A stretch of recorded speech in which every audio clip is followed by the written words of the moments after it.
All right, this was cool to see because it was a legitimately great game.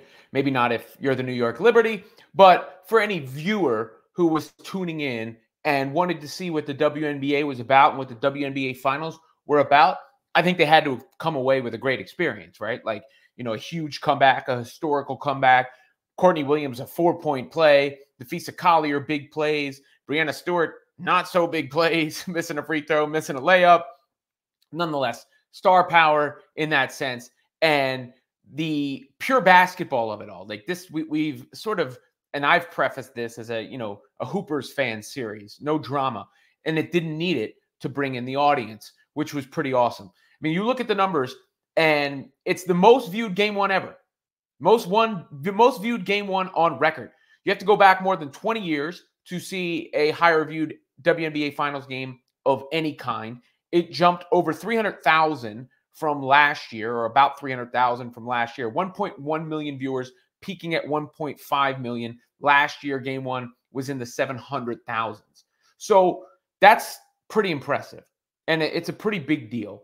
And it's worth recognizing. Now, I understand what's going to happen when I say that. So let me be very clear. Yes, the numbers would be much higher with Caitlin Clark. Yes, the Caitlin Clark numbers were higher regardless. Last Caitlin Clark game, game 2, Connecticut Sun, 2.5 million viewers, and Fever Games routinely did over 1 million viewers. So I am the last person that needs that explained to.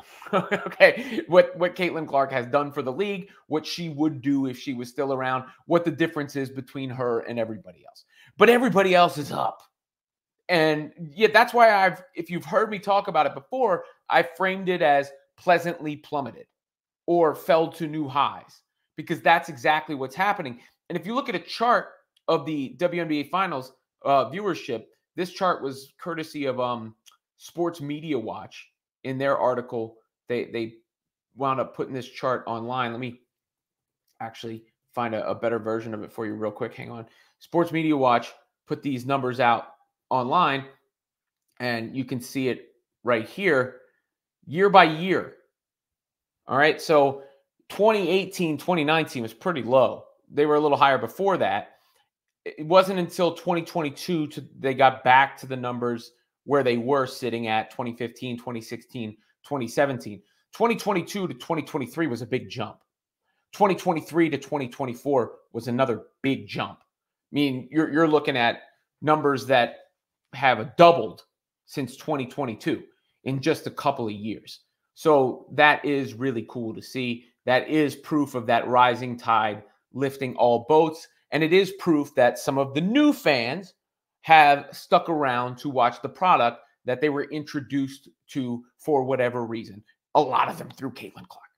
So, and I've noticed it anecdotally. You guys have probably heard me talk about it a million times, how I see the new fans, the dreaded new fans, engaging and talking and discussing the product, and how I've said all season long that these stories should be positive instead of all the nonsense, the butts in the seats and the people hitting click on their remotes.